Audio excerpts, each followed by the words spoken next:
From the seat of a small plane flying over northwest New Mexico, you can see America's energy transition happening in real time. We're heading towards the San Juan Solar Project.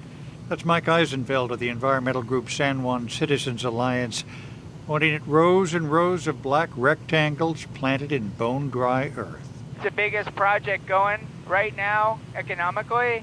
Bigger than the strip mines and the two enormous coal-fired power plants that are nearby.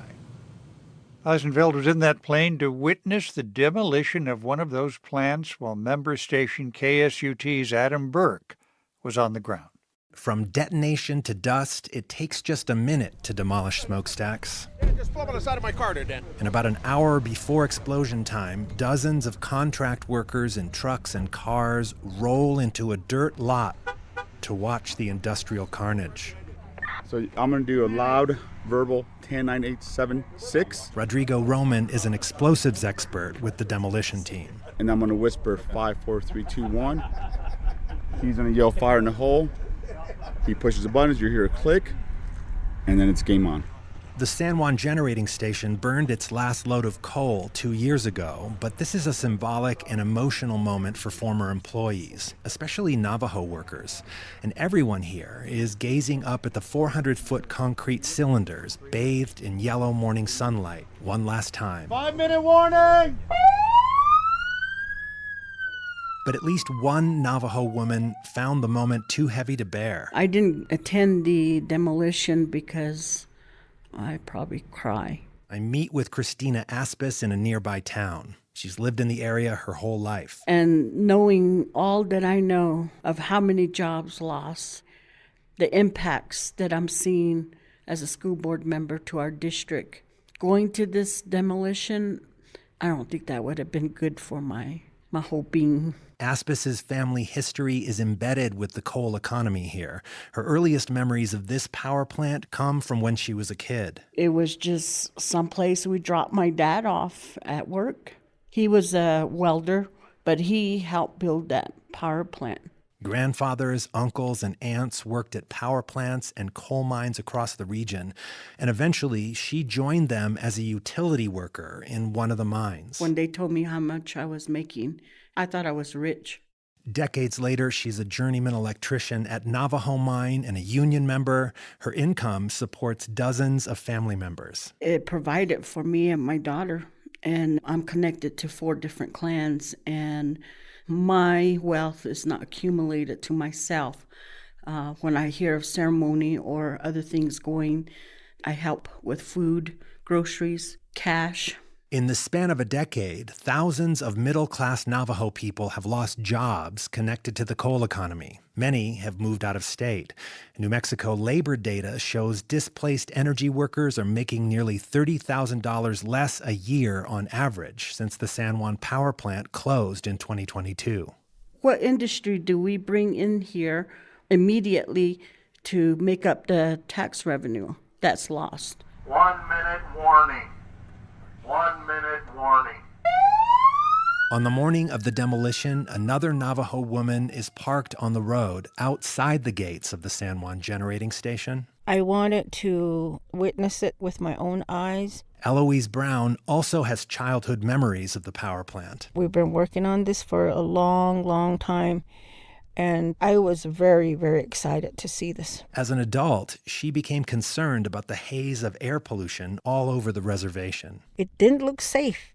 How could you have a healthy life if you have a lot of smoke?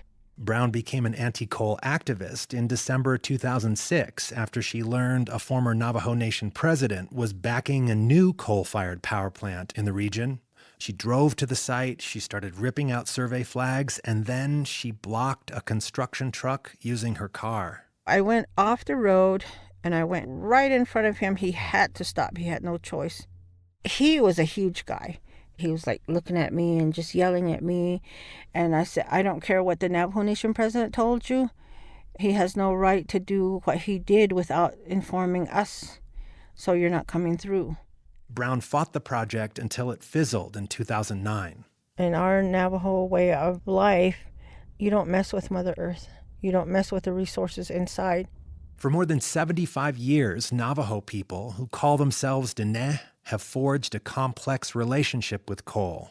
Since the 1960s, utilities have burned coal here. The electricity went to Los Angeles, Las Vegas, Phoenix, and Albuquerque.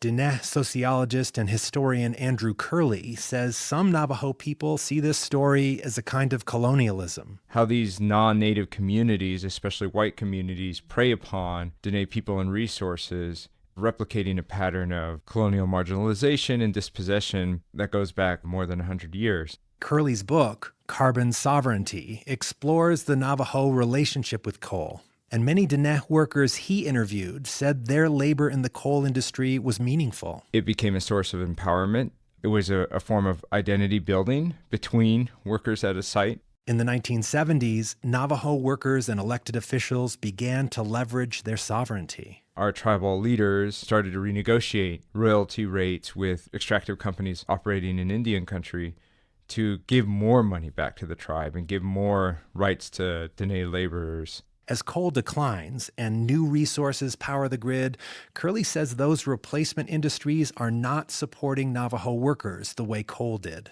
Oil, gas, solar, wind. We're not seeing the same type of benefit to workers within any other kind of energy.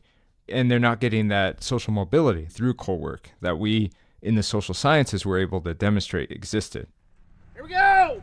10, 9, 8, 7. For activist Elouise Brown, the demolition was a long time coming. I felt chills come down my whole body, and I was telling my family, what a great way to start your morning.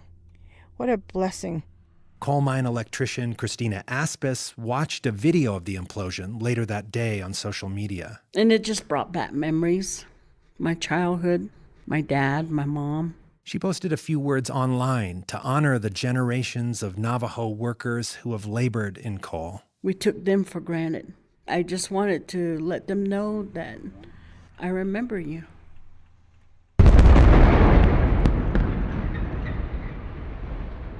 The giant columns seemed to fall in slow motion, concrete dissolving into air.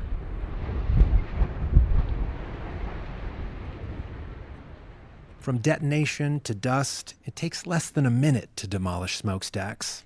It will take years, maybe decades, for Navajo communities to come to terms with what they've gained and what's been lost. For NPR News, I'm Adam Burke.